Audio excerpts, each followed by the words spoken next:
અમદાવાદથી મળી રહ્યા છે કોંગ્રેસ કાર્યાલય પર પથ્થરમારાનો કેસ। આ ઘટનામાં કોંગ્રેસે એલિસ બ્રિજ પોલીસ મથકે પોલીસ ફરિયાદ નોંધાવી છે।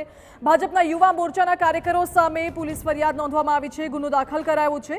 કોંગ્રેસ તરફથી હિંમતસિંહ પટેલે પોલીસ ફરિયાદ નોંધાવી। 2 દિવસથી પોલીસ ફરિયાદ નહીં લેતા હોવાનો કોંગ્રેસનો આરોપ હતો। કોંગ્રેસે ધરણા કરવાની ચીમકી આપ્યા બાદ કોંગ્રેસની ફરિયાદ લેવાઈ છે। 15 થી 20 લોકોના નામજોગ અને અન્ય 200ના ટોળા સામે ફરિયાદ નોંધવામાં આવી છે।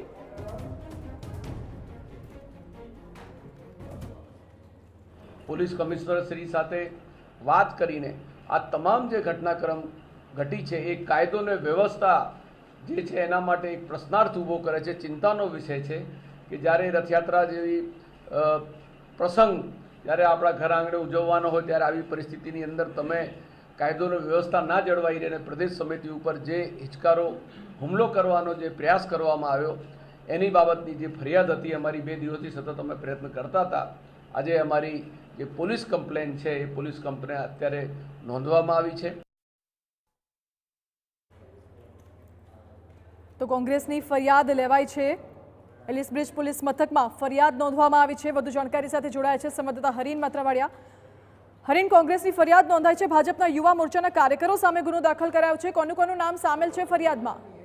બિલકુલ, જે રીતે વાત કરવામાં આવે તો 2 દિવસ પહેલા જ્યારે અમદાવાદના જે કોંગ્રેસના કાર્યાલય પર પથ્થરમારાની ઘટના બની હતી અને તેની આગલી રાત્રે છે બજરંગ દળ અને વિશ્વ હિન્દુ પરિષદના કાર્યકરો પર જે ફરિયાદ નોંધાઈ હતી કે તેઓ દ્વારા જે છે ગેરકાયદેસર રીતે કાર્યાલયમાં ઘૂસી તોડફોડ કરી હતી અને શાહી ફેંકી હતી, પોસ્ટર પાડ્યા હતા, તેની એક ફરિયાદ નોંધાઈ ચૂકી હતી જે શૈલેષ પરમાર દ્વારા નોંધવામાં આવી હતી। ત્યારે બીજી ફરિયાદ હવે છે અત્યારે થોડીવાર પહેલા નોંધાઈ છે અને હિંમતસિંહ પટેલે આ ફરિયાદ આપી છે। ભાજપના યુવા મોરચાના 15 થી 20 આગેવાનો અને અન્ય 200 જેટલા ટોળા સામે આ ફરિયાદ છે તે નોંધાઈ છે। મહત્વનું છે કે જે રીતે આક્ષેપો કરવામાં આવે છે કોંગ્રેસ દ્વારા કે પોલીસ 2 દિવસથી તેમની ફરિયાદ નહોતી લેતી અને આખરે તેમણે જ્યારે પોલીસ કમિશનર ખાતે ધરણા કરવાની અને દેખાવો કરવાની ચીમકી આપી ત્યારે પોલીસ દ્વારા ફરિયાદ લેવાના આક્ષેપો છે તે કોંગ્રેસ દ્વારા થઈ રહ્યા છે અને આ વચ્ચે એલિસ બ્રિજ પોલીસ મથકમાં હવે ફરિયાદ નોંધાઈ ચૂકી છે। બીજી એક મહત્વની વાત એ પણ છે કે સમગ્ર જે ઘટના બની છે તેને લઈને 1 થી 2 દિવસની અંદર રાહુલ ગાંધી અમદાવાદ આવે તેવા સંકેત પણ કોંગ્રેસ દ્વારા આપવામાં આવ્યા છે। જે રીતના સમગ્ર મામલો છે હવે ગરમાયો છે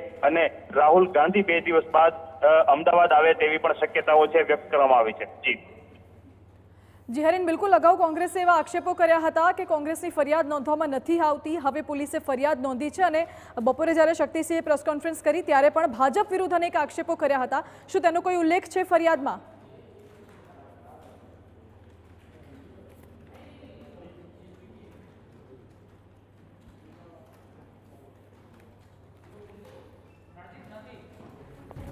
હરીન સાથે ફરી જોડાવાનો પ્રયત્ન કરીશું। હાલ તો મોટા સમાચાર કે એલિસ બ્રિજ પોલીસે કોંગ્રેસની ફરિયાદ નોંધી લીધી છે। અગાઉ કોંગ્રેસે એવા આક્ષેપો કર્યા હતા કે અમારી ફરિયાદ નોંધવામાં નથી આવતી, અમારી ફરિયાદ લેવામાં નથી આવતી, પોલીસ ભાજપ તરફી છે। આ તમામ આક્ષેપો કોંગ્રેસ દ્વારા કરવામાં આવ્યા હતા અને શક્તિસિંહ ગોહિલે તો એવું પણ કહ્યું હતું, રાહુલ ગાંધીને નિમંત્રણ પણ પાઠવ્યું હતું કે પોલીસ કોંગ્રેસની તરફેણમાં નથી એટલા માટે।